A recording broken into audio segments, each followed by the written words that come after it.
बार बार वो ऐसे ही उसको डराता था। तो ऐसे कहते हैं कि अति दुख दिया हुआ ना फिर उस व्यक्ति को दुख से पार ही कर देता है। किसी के जीवन में जब अति दुख आ जाता है तो उससे अगला स्टेप तो फिर उसके पार जाना ही है। आप किसी व्यक्ति की 1 बार 2 बार 100 बार 1000 बार इंसल्ट करोगे और वो व्यक्ति चुप रहेगा तो 1001वें बार क्या करेगा, वो इंसल्ट मानेगा ही नहीं। तो कहते हैं किसी व्यक्ति को इतना ज्यादा भी दुखी मत करो कि वो दुख से पार ही निकल जाए। इतना ज्यादा भी किसी की मतलब वो कहते हैं ना पीछे लगना अति, तो फिर वो मानता ही नहीं, सुनता ही नहीं। कुछ ऐसे माँ बाप होते हैं जो हर समय बच्चे को टीका टिप्पणी टोकना गलत बोलना कुछ ना कुछ नुक्ताचीनी निकालते ही रहना बच्चे के बिहेव में। तो फिर वो बच्चा ऐसा ढीठ हो जाता है कि वो उससे पार ही चला जाता है। पहले वो बहुत परेशान होता था माता पिता के कहने से, टेंशन में आ जाता था, लेकिन अब उसको पता लग गया, बोले इसका काम है। किसी संस्था में किसी फैक्ट्री में काम करते हैं, कभी कभी बॉस इतना ज्यादा स्ट्रिक्ट हो जाता है कि वो एम्प्लॉय पानी पीने गया तो बोल पानी पीने क्यों गए, इतनी देर क्यों लगाई, पानी पीने में तो 2 मिनट लगती हैं। वॉशरूम गए तो 2 मिनट लगती हैं, तुमने 5 क्यों लगाई, 3 ज्यादा लगा दी। और फिर ऐसा करते करते बॉस को तो गुस्सा आने लग जाता है और एम्प्लॉयज को आदत पड़ जाती है। तो फिर वो जब बाहर इकट्ठे होते हैं अपने साथियों के साथ तो उस बॉस की हंसी उड़ाते हैं। फिर बोले अभी देखना मैं जाऊंगा तो बॉस ऐसे बोलेगा इतनी देर कैसे लग गई। वो हंसी उड़ा रहे मस्त हैं और उसने अपना बीपी बढ़ा लिया ऐसे बोल बोल के। तो ऐसे ही हुआ, वो व्यक्ति एक दिन ना बहुत परेशान हो गया क्योंकि ये बार बार डराता था उसको। बोले मैं तेरे को ऐसे नाखूनों से फाड़ के खाऊंगा। तो एक दिन ये अड़ गया उसके सामने। बोले हमें मरने से कोई डर नहीं है, रोज रोज मरना, हर पल मरना, हर क्षण मरना, हम मरने को तैयार है, मारो आप, ऐसे जीने से तो मरना ही अच्छा है। राक्षस ने सोचा रे इसको किसने समझा दिया, ये मेरे सामने कभी नहीं बोलता था, आज इसने कैसे जुबान खोल दी। और फिर उसको बोले तेरे को डर नहीं लग रहा, बोले नहीं बिल्कुल डर नहीं लग रहा, मैं डर के पार चला गया, मर जाना ही अच्छा है, खाओ आप, कैसे पाड़ोगे पाड़ो। तो उसने कहा, वो दरवाजा खोला अपने घर का, बोल तू यहाँ से भाग जा, मैं तेरे जैसे व्यक्ति का क्या करूं, अब मैं किसी दूसरे को पकड़ के लाऊंगा जो मेरे से डरे और मेरी सेवा करे। तो वो मुक्त हो गया, बाहर निकल गया। तो ऐसे ही बार बार जब अति हो जाती है दुखों की तो फिर व्यक्ति उसका सामना कर लेता है। बोले ठीक है हम राजी हैं, आओ। तो फिर वो दुख सोचते हैं भाई ये तो डर तो रहा नहीं मेरे से, तो अब मैं किसी और कमजोर आदमी को पकड़ूं, ये तो बड़ा स्ट्रोंग हो गया, बोल्ड हो गया। तो हम बार बार अभ्यास करेंगे, पहले तो ये बाधित करेंगे, लेकिन जितनी बार इसने बाधित किया उतनी बार प्रतिपक्ष भावनम, वितर्क बाधने प्रतिपक्ष भावनम, वितर्क बाधने प्रतिपक्ष भावनम। तो फिर वो भी देखता है भाई ये तो हर बार मेरे को बाहर कर देता है, प्रतिपक्ष की भावना करके मेरे से दुखी होता ही नहीं है ये। तो फिर इसको पाप को लगता है कि अब किसी और व्यक्ति को पकड़ना पड़ेगा। ये सब भाई बहन हैं, इन्होंने ऑनलाइन कक्षा अटेंड कर ली और इन्होंने अभ्यास कर लिया, अब ये मेरे काबू में आने वाले हैं नहीं। तो फिर वो आप लोगों को छोड़ के किसी और के पास चला जाएगा, आपके पास नहीं आएगा। ये प्रतिपक्ष भावना है। तो यहाँ पर ये बता रही हैं कि वो जो दुख मिलता है ना वो किस तरह का है। देखो कितना एक विभत्स सा दृश्य बनाया यहाँ भाष्यकार ने।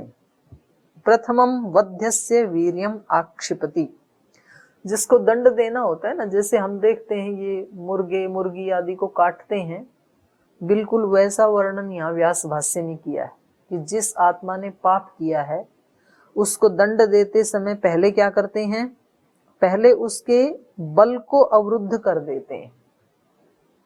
पहले तो खूब खिलाते हैं, फिर उसका खाना बिल्कुल बंद कर देते हैं। और फिर ततश्च शस्त्र आदि निपातेन दुःखयति, और फिर उसका गला जो है ना वो ऐसे रेंद करके काटा जाता है। एक तो होता है एकदम से ऐसे प्रहार किया और गला अलग हो गया, इसमें तो कम दुख है। लेकिन कुछ खास प्रकार के मजहब वाले जो लोग हैं वो हत्या किसी की करते हैं, हिंसा करते हैं, तो कैसे करते हैं, वो धीरे धीरे उसके गले को ऐसे रेंदते हैं, जैसे लकड़ी को काटते हैं आरे से। ये सेकंड टाइम का दुख है। कुछ बहनें मुंह बना रही हैं, ऐसा ही होगा पाप करेंगे तो। और फिर ततः जीवितात अपि मोचयति, और फिर उसका पूरा जीवन ही नष्ट कर देता है तीसरी बार में। ततो वीर्य आक्षेपाद अस्य चेतना अचेतनम उपकरणम क्षीण वीर्य भवति। तो फिर ये व्यक्ति एक अचेतन उपकरण की तरह से क्षीण वीर्य, मतलब उसमें कोई अब कोई उत्साह नहीं है। मतलब एक तो ये फिजिकली हो गया, और एक होता है फिजिकली नहीं, मेंटली किसी व्यक्ति को इतना ज्यादा जलील, इतना ज्यादा दुख दे दो कि उसमें कोई उत्साह बचे ही नहीं, तो ये तो मारने से भी ज्यादा बुरा हो गया ना। देखो, जो आदमी बहुत पाप करते हैं, कभी कभी उनके जीवन में ना इतना दुख आ जाता है, कभी शरीर में बहुत ज्यादा दुख आ जाएगा, और कभी वो मानसिक रूप से इतना अशांत हो जाएगा, कभी उसके घर में इतनी दरिद्रता, कलह, कलेश, तो उस घर में रहना और नरक में रहना बराबर हो जाता है। ये सब कर्मों के फल हैं, तो ये हमें ना मिले, इसके लिए हमें यम नियमों का पालन करना चाहिए। ऐसे महर्षि पतंजलि जी बता रहे हैं, ऐसे दुख हमें ना मिले, इसलिए यम नियमों का पालन करें हम। यम नियम, आसन, प्राणायाम, प्रत्याहार, धारणा, ध्यान, समाधि, सेवा, समर्पण, दान, त्याग, इन अच्छे अच्छे गुण जो भी हैं तो अपने डायरी में लिख के रखने चाहिए। आप भी लिख लो, कल आप अपने डायरी में कम से कम अच्छे अच्छे 50-60 गुण लिख लेना, जो जो आपको अच्छा लगे, और फिर जिसका हम अनुष्ठान करते हैं उसके आगे तो टिक लगा लेना, राइट का, ये तो हो रहा है जीवन में, और जो जो अभी बचे हुए हैं उनके आगे क्वेश्चन मार्क लगा लेना, ये अभी नहीं हो पा रहा है, उसके लिए प्रयास करना। और फिर उसके आगे आप अपनी और मार्किंग, कभी कभी अपने आप को टाइम दिया करो, 1 घंटा, आधा घंटा, कभी अपने साथ बैठ के कि ये चीज है, ये मेरे जीवन में 50% हो रही है, ये 40 है, ये तो 10% ही है, ये अभी 5% है, ये 2% है, इसकी अभी शुरुआत ही नहीं हुई है। ऐसे अपना हिसाब किताब रखना चाहिए, क्योंकि टाइम तो देखो लिमिटेड है, क्योंकि बाहर के काम निपटाने में ही सारा समय यदि चला गया तो फिर तो हम तो खाली के खाली रह गए। मनुष्य जीवन भी मिला था, अच्छे गुरु भी मिले थे, अच्छी क्लास भी मिली थी, तो फिर तो कुछ तो करना ही चाहिए हमारे को। तो ये है वितर्का हिंसादय। हाँ, इसमें एक और ये अच्छी समझने वाली बात है, कृत कारित अनुमोदित। एक तो खुद हिंसा करे व्यक्ति, उसका फल मिलता है। कृत, उसको कहते हैं कृत। आपके पास जो सूत्र होगा ना, ये तो 34वां सूत्र है, तो इसमें 3 शब्द दिए हैं, वितर्का हिंसादय। हिंसादय मतलब हिंसा आदि, आदि का मतलब हिंसा के साथ फिर असत्य, अब्रह्मचर्य, जो उसमें 5 यम बताए थे, अहिंसा, असत्य, अस्तेय, ब्रह्मचर्य, अपरिग्रह, उसका उल्टा कर दो।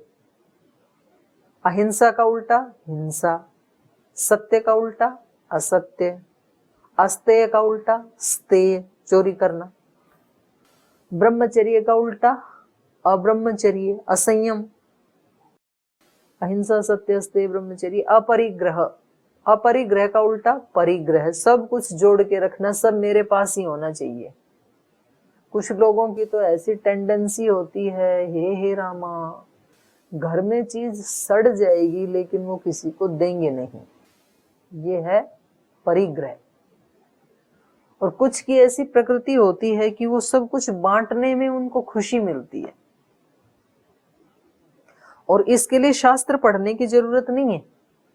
ये स्वभाव तो जन्म जन्मांतरों से भी मिलते हैं और कभी कभी अपने घर परिवार से संस्कारों में भी मिलते हैं।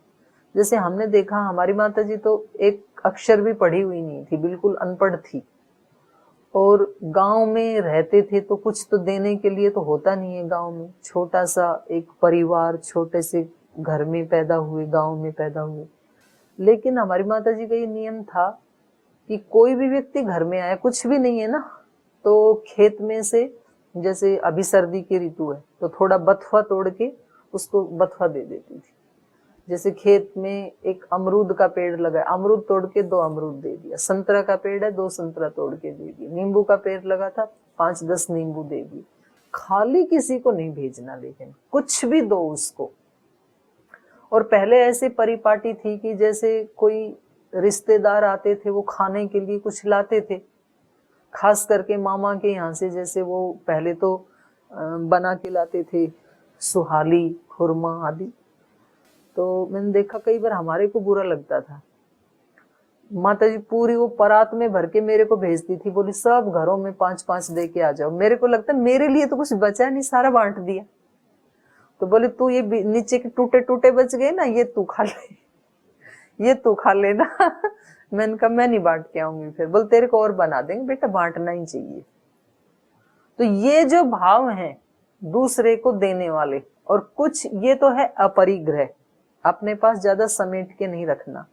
तो ज्यादा एक्स्ट्रा कपड़े हैं तो कपड़े दे दो, जूते हैं तो जूते दे दो, पैसे हैं तो पैसे दे दो, फल हैं तो फल दे दो, जो अपने पास है वो देना चाहिए। इसका नाम है अपरिग्रह। और कुछ तो इतने कंजूस, जो परम पूज्य गुरुदेव बताते हैं, मक्खी चूस। नहीं, यहाँ भी देखते, मतलब चीजों को रखेंगे घर में, मिठाई रखी है, फल रखे हैं, किसी को देते नहीं, फिर 8-10 दिन में जब वो सड़ जाते हैं ना, तो उठा के डस्टबिन में डाल देते हैं। कितनी गलत बात है। तो ये सब है अपरिग्रह का उल्टा है परिग्रह। ये दोष, मैं 3 शब्द की तरफ आपका ध्यान दिलाना चाह रही थी, कृत, कारित, अनुमोदित। एक तो व्यक्ति खुद करता है ऐसा काम तो उसका फल मिलेगा, दुख, क्या फल मिलेगा? दुख, अज्ञान, अनंत। अनंत शब्द सबके साथ लगा लो, अनंत दुख, अनंत अज्ञान। एक होता है कारित, व्यक्ति खुद नहीं करता है, दूसरे से करवा देता है। बोले ये ना बहुत आजकल अपने आप को ना, इसके पैर पर निकल आए, बहुत उड़ने लगी है, इसके जमीन पे नहीं टिक रहे इसके पैर, इसलिए मैं तो कुछ बोलूंगी नहीं, पर तू इसका काम कर देना। ऐसे दूसरे को उत्साहित कर देते हैं। तो ये कौन सी हिंसा है? कारित, करवाई हुई। फिजिकली भी लोग ऐसे करते हैं, किसी को जो सुपारी दे देते हैं ना, बोले मैं तो उस दिन देश से बाहर चला जाऊंगा, देश में नहीं रहूंगा। बोले मैं तो उस दिन शहर में हूं नहीं, मैं तो बाहर था, और किसी और को सुपारी दे दी, वो मर्डर कर देता है। तो ये पकड़ा तो नहीं जाएगा ये व्यक्ति, लेकिन भगवान के दरबार में पकड़ा जाएगा, क्योंकि कारित का भी फल मिलता है, करवाने का भी फल मिलता है। खुद तो किसी की इंसल्ट नहीं की, लेकिन दूसरे से करवा दी। तो देखो, कुछ बुरे कर्म खुद किए जाते हैं, कुछ कारित होते हैं, करवा दिए जाते हैं। तो दूसरा करवाए तो उसकी हमें चिंता नहीं है, क्योंकि उसका फल हमें नहीं मिलेगा, पर हमें किसी के लिए नहीं करवाना है, उसका फल हमें मिलेगा। और तीसरा है अनुमोदित। अनुमोदित माने अनुमोदन करना। अनुमोदन मतलब स्वीकृति देना। किया भी नहीं, करवाया भी नहीं, लेकिन हमारे सामने कोई किसी का अपमान कर रहा था, इंसल्ट कर रहा था, तो हम चुप रहे, और अंदर अंदर मन में लड्डू फूट रहे थे हमारे। बोले आज आया ऊंट पहाड़ तले। ऊंट पहले रेगिस्तान में सोचता था कि मैं सबसे ऊंचा प्राणी हूं, और जब पहाड़ के पास गया तो पता लगा मेरे से तो बहुत ऊंचा है पहाड़। बोले आज तक तो ये समझती थी कि मैं ही सब कुछ हूं, अब आज इसको शेर खाने वाले को 1.25 शेर वाला मिल गया। तो अंदर अंदर से ना बहुत अच्छा लगता है। और फिर वो घटना घटित होने के बाद हम उसको कहते हैं, बोले तूने अच्छा किया, हम तो आज तक बोल नहीं पाए इनके सामने, आज आपने अच्छा किया। ये क्या है? अनुमोदन। या तो वाणी से उसको बोल के अनुमोदन कर दिया, या तो मौन रह करके उसके पाप को अनुमोदन कर दिया। दूसरा व्यक्ति पूछता है कि जब मेरा अपमान हो रहा था तो आप मौन क्यों रहे? जैसे द्रौपदी का जब चीर हरण हो रहा था तो भीष्म पितामह द्रोणाचार्य क्या कर रहे थे? अनुमोदन। इसलिए उसका पाप उनको भी लगेगा। भाई बोलना चाहिए था ना आपको, आपके सामने कोई गलत काम हो रहा है तो आप मौन क्यों रहे? तो ये मौन रहना भी अनुमोदन करना है, तो उसका भी फल मिलेगा। तो ये देखो बहुत सावधान रहने वाली बात है। पाप कभी कभी व्यक्ति करता तो नहीं है, खुद बच जाता है उससे, कृत तो पाप से बच जाता है, लेकिन कारित में फंस जाता है, किसी और से करवा देता है। अब इसके तो हजारों उदाहरण हो सकते हैं, मैं नहीं दूंगी, नहीं तो पता नहीं कोई अपने ऊपर लेके हर्ट हो जाएगा, छोड़ो उसको। कृत, कारित, अनुमोदित, उसका अनुमोदन करना, तो तीनों से बचना है, सावधान रहना है, क्योंकि इसका फल अनंत दुख, अनंत अज्ञान हमारे सामने खड़ा है। ऐसी योनियों में हम फेंक दिए जाएंगे, निम्न योनियों में, कि वहां से हमें निकलना मुश्किल हो जाएगा। फिर मनुष्य योनि नहीं मिलेगी। फिर ऐसी कीट पतंग, नारक योनि, तिर्यक योनि, भूत पिशाच योनि, वो आत्माएं बहुत दुखी होती हैं। फिर मनुष्य योनि प्राप्त करने के लिए कलपती हैं, आर्तनाद करती हैं फिर कि एक बार मनुष्य योनि मिले, फिर आगे ऐसा नहीं करूंगी। और हम सब ऐसे ही हैं, बहुत सारी योनियों में चक्कर लगा के तब तो इसमें आई हैं। इसी को ही बताया कि घोर अंगारों में जलते हुए अनंत दुख हम भोग चुके हैं पहले ही। इसलिए अब की बार जो मनुष्य का जीवन मिला और ऐसे महापुरुषों का सत्संग मिला, गुरुजनों का सानिध्य मिला, तो अब की बार मौका नहीं चूकना है हमें। अब की बार पाप नहीं करना, कोई पुण्य ना हो तो भी चलेगा, लेकिन पाप ना कृत, ना कारित, ना अनुमोदित, तीनों से बचना है अपने को। तो ऐसा व्यक्ति कभी डिप्रेशन में नहीं जाएगा, वरना तो कोई बचा नहीं सकता है। अब आगे 35 नंबर सूत्र से इनका फल बता रहे हैं। बोल जी पाप का फल तो बता दिया, थोड़ा पुण्य का भी बता दो। पाप का फल बता बता के डरा दिया आज।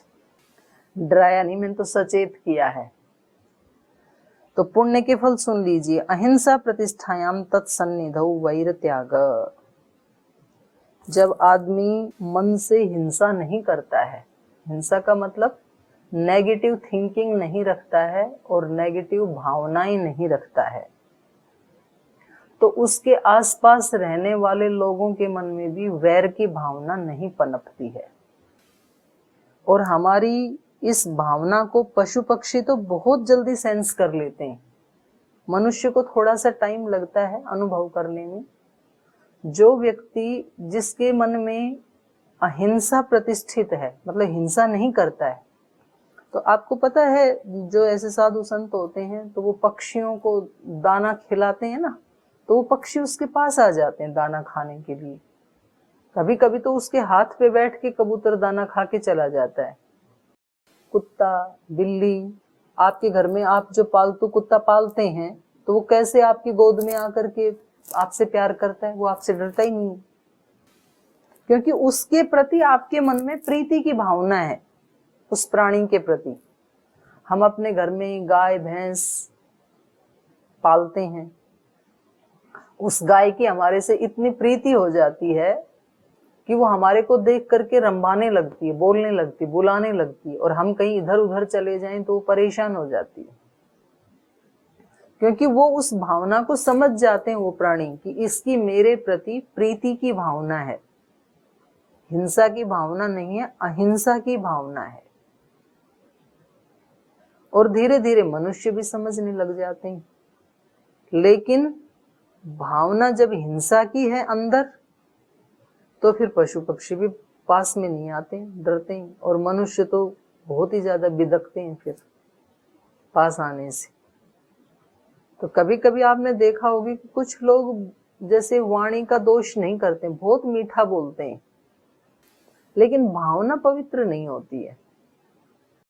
इसलिए मीठा बोलने के बावजूद भी उस व्यक्ति के पास बैठने का मन नहीं करता है।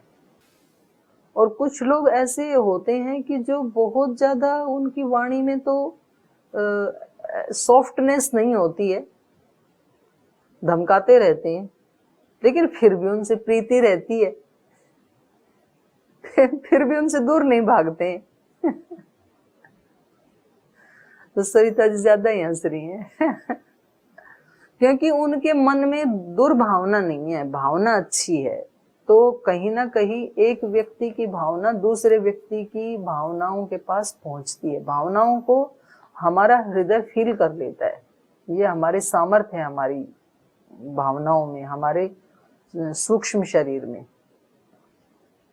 तो ये अहिंसा का फल है। जब कोई व्यक्ति अपने मन में हिंसा की भावना नहीं रखता है, किसी के प्रति सबके भले की भावना रखता है, सबके आगे उत्थान की भावना रखता है, तो उसके प्रति भी दूसरे लोग वैर की भावना नहीं रखते हैं। तत्सन्निधौ वैर त्याग, ये अहिंसा का। अहिंसा प्रतिष्ठायाम तत्सन्निधौ वैर त्याग। सत्य प्रतिष्ठायाम क्रियाफलाश्रयत्वम्। जो व्यक्ति सत्य में प्रतिष्ठित हो जाता है, सत्य सोचता है, सत्य बोलता है, सत्य ही करता है। सत्य मतलब जो उसके वर्ण आश्रम धर्म के अनुसार सत्य है, वो उसको सत्य कहेंगे। ब्रह्मचारी के लिए अलग प्रकार के धर्म हैं, सन्यासी के लिए अलग हैं, गृहस्थी के लिए अलग हैं, वानप्रस्थी के लिए अलग हैं, विद्यार्थी के धर्म अलग हैं, घर में माता पिता के धर्म अलग हैं, बड़े बुजुर्गों के धर्म अलग हैं। क्षमा बड़न को चाहिए छोटन का उत्पात। कहीं भी संगठन में, परिवार में यदि आप बड़े हैं तो आपको अपने छोटों को संभाल के तो रखना है। कोई दोष करें तो उनको वहां से बचाना है, हटाना है, लेकिन उनके प्रति वैर भाव नहीं रखना। मन से उनके अपराधों को क्षमा करना है, यही धर्म है। तो ऐसे अलग अलग व्यक्तियों के अलग अलग धर्म होते हैं। पिता का अलग धर्म है, पुत्र का अलग धर्म है, माँ का अलग धर्म है। उन सब का पालन करना यही सत्य प्रतिष्ठा है। तो ऐसे उस सत्य में प्रतिष्ठित होने पर सत्य प्रतिष्ठायाम क्रिया फलाश्रयत्वम्। सभी प्राणी क्रियाओं और फलों के पात्र बन जाते हैं। जैसे ऐसा व्यक्ति जो सर्वथा मन से, वचन से, कर्म से सत्य में प्रतिष्ठित है, तो उसकी वाणी अमोघ हो जाती है। फिर वो जैसा बोलता है वैसा ही सिद्ध हो जाता है। जैसे हम अपने परम पूज्य गुरुदेव के जीवन में देखते हैं कि वो जैसा संकल्प करते हैं वैसा सिद्ध हो जाता है, उससे कुछ सवाया ही सिद्ध होता है। यह है सत्य में प्रतिष्ठा। चाहे फिर वो स्वदेशी का कार्य हो, चाहे संगठन का कार्य हो, चाहे अध्यात्म का कार्य हो, कोई भी कार्य क्यों ना हो, ऐसे व्यक्ति की वाणी अमोघ हो जाती है। और वो किसी के सर पे हाथ रख के आशीर्वाद दे देता है तो उस व्यक्ति की दोष, रोग ये सब हट जाते हैं। जैसे रामकृष्ण परमहंस ने विवेकानंद जी को टच करके ही अपना शक्तिपात कर दिया था। तो शक्तिपात होता है, ये कोई कहानी नहीं है, सच है ये। लेकिन उसके लिए पात्र तो बनना पड़ता है। शिष्य में भी पात्रता होनी चाहिए और गुरु के पास वैसी सिद्धि होनी चाहिए, तो फिर काम बन जाता है। तो सत्य प्रतिष्ठायाम क्रिया फलाश्रयत्वम्। तो यहाँ लिखा है धार्मिको भूया इति भवति धार्मिक है। व्यास भाष्य कह रहे हैं वो व्यक्ति किसी को बोले धार्मिक हो जाओ तो धार्मिक हो जाएगा वो व्यक्ति। स्वर्गम प्राप्नुहि, आप स्वर्ग को प्राप्त करो, वो व्यक्ति स्वर्ग को प्राप्त कर लेगा। अमोघ अस्य वाग भवति, इसकी वाणी अमोघ हो जाती, खाली नहीं जाती इसकी वाणी, जो बोलेगा वैसा हो जाएगा। लेकिन वो ऐसे ही बिना सोचे समझे नहीं बोलेगा कि किसी को भी बोल दे कि जाओ आप स्वर्ग प्राप्त कर लो, ऐसे नहीं बोलेगा। पात्र को ही बोलेगा, विवेकी होता है, ऐसे आंख मूंद के नहीं बोलेगा। तो ये दो का मैंने आपको बताया, अहिंसा, सत्य। आगे फिर जो यम नियम है उनका पालन करने से, अस्तेय का, ब्रह्मचर्य का, ईश्वर प्रणिधान का पालन करने से क्या लाभ होता है। क्योंकि व्यक्ति का स्वभाव ऐसा है, जब तक उसको लाभ ना दिखाया जाए ना, इससे क्या होगा, तब तक अनुष्ठान नहीं करता है। और सबसे बड़ा लाभ तो इसी से ही होता है, ये सर्वोपरि लाभ है। बाकी के संसार के लाभ तो छोटे छोटे टाइम के लिए हैं, आज हुआ कल हम चले गए तो लाभ भी यहीं रह गया। और ये लाभ ऐसा है कि ये एक बार हुआ तो सदा सर्वदा हमारे साथ रहेगा। तो समझदार आदमी के लिए तो ये सबसे ज्यादा फायदे का सौदा है। ठीक है, संसार के कर्तव्य भी हमें निभाने हैं, उससे कोई भागने की बात नहीं यहाँ पर कही जा रही है। लेकिन परम पूज्य गुरुदेव बताते हैं कि अपने दायित्वों को ऐसे निभाओ जैसे कोई नाटक कर रहे हैं। टीवी पे करते हैं ना, अनेक अनेक पात्र हैं, कोई अच्छी बहू बनती है, कोई बहुत बुरी सास बनती है, कोई बहुत अच्छा पति बनता है। तो वो ऐसा रोल निभाते हैं कि जैसे उससे बढ़िया बहू तो धरती पे कोई है ही नहीं। और रियल लाइफ में 3 शादियां हो रखी, 2 को तलाक, तीसरी शादी। मेरे को पता लगा, मैंने कहा है ये तो मेरे जीवन की आदर्श थी। महाराज जी बोले सब झूठा और नाटक था, जीवन की आदर्श। उसी दिन से छोड़ दिया मैंने। ये बहुत पुरानी बात बता रही हूँ मैं, 2009-10 की। तो नाटक कैसे करते हैं वो, बहुत ही बखूबी से। तो जब संसार के काम करते हो ना, तो उसको तो ऐसे करो जैसे आप मंच पे नाटक कर रहे हो। अच्छी माँ, अच्छी पत्नी, अच्छी कार्यकर्ता, अच्छी बहन, अच्छी बेटी, अच्छी देवरानी, अच्छी जेठानी। और नाटक को ऐसे करो जैसे रियलिटी है, और रियलिटी को ऐसे जियो जैसे नाटक कर रहे हैं। जो रियल जीवन है ना हमारा, उसमें तो ऐसे जियो कि जैसे नाटक कर रहे हैं, क्योंकि ये तो नाटक ही है। फिर हम चले जाएंगे भगवान जी के पास। और जो नाटक कर रहे हैं उसको ऐसे करो जैसे रियल जीवन जी रहे हैं। नाटक करते हैं हम पूजा पाठ में, चलो भाई अभी भगवान जी नाराज ना हो जाएं, इसलिए चलो जल्दी जल्दी दिया जला के फिर जाते हैं। तो उसको तो रियल की तरह से जीना चाहिए कि यही है मेरा अंतिम, तो मेरा असली काम यही है, और बाकी सब तो क्या है, नाटक है। तो चलिए आज की चर्चा के ऊपर आप और थोड़ा चिंतन मनन कीजिए। आज मैंने 2 बातें विशेष रूप से बताई हैं कि जब हमें यम नियमों का पालन करने में हमारा मन कुछ आनाकानी करे तो इसके फल के बारे में सोचना, प्रतिपक्ष भावना कि अनंत दुख मिलेगा, फिर अनंत अज्ञान मिलेगा। और दूसरा बताया कि अच्छे पुण्य कर्म करते हैं तो उसका फल क्या है। तो सबसे पहले अहिंसा का पालन करेंगे तो हम भी किसी से वैर नहीं करेंगे और दूसरे भी हमारे से वैर नहीं करेंगे। और सत्य का पालन करेंगे तो हमारी वाणी अमोघ हो जाएगी, हमारे पास एक शक्ति आ जाएगी। अभी हमारी इंद्रियों में शक्ति नहीं है। जब हम इसका पालन करेंगे तो दृष्टि में भी एक शक्ति आ जाती है। योगी व्यक्ति किसी की तरफ ऐसे देख भी लेता है करुणा की दृष्टि से, उसके देखने मात्र से व्यक्ति के दुख दूर हो जाते हैं, इतनी शक्ति आ जाती है। बोल दे कि आप ठीक हो जाएंगे, इतने मात्र से उस व्यक्ति को एक बल मिल जाता है। तो इन योग के अंगों का, पुण्य कर्मों का फल भी बहुत अच्छा है और पाप का फल बहुत ही दुखदाई है। तो इस पे आप चिंतन करें। 5 मिनट ज्यादा ही हो गई, तो आज की कक्षा को यहीं विराम देते हैं। आप सबका हृदय से बहुत धन्यवाद। आपकी सांझ, आपकी रात बहुत अच्छी हो। सुबह फिर आपसे मिलेंगे। आज यहीं विराम लेते हैं। ओम